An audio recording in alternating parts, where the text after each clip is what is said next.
ako. Hambal mo mapasibo gali sa imo nga kirido. Ang ginimo ko sa ako tiyado gidya kasakit. Ang tion niya kag tinuig puro lang gito binulig. Nga nahimo mo pasakon kag ako ang ipasalig. Hambal mo toya sa akon nga palangga mo ko. Ginpapati mo ako sa istorya nga wala sa karo. Kabutigon gidya sa imo klase nga pagkatawo. Hambal mo sa akon parang damo ako, pero di mo napakita mo. Kaputi ka lang ang imong aging pakita. Napatiman ko imo buklang ka, baby.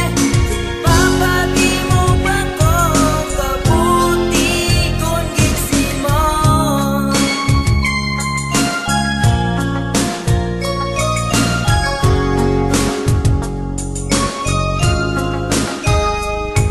Disidido na gito na magpabunggo sa salakyan para imo makita kag imo mahimutaran ang mga ginbuhat mo nga mga kabutigan.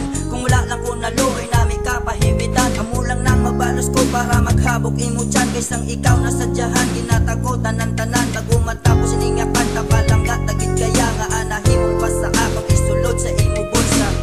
Hambal mo sa akong parang damo ako, pero di mo napakita mo. Kaputi ka lang ang imong aging pakita.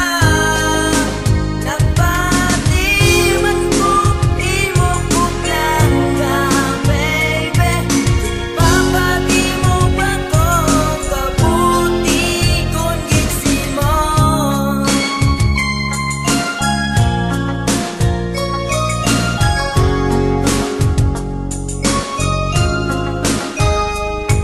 Ang ginhimo mo sa akon nga hindi ko gid mabaton. Kaya ko ang nagpalagas ang isa ka putikon. Salamat giday sa tanan gitudloan mo maputay.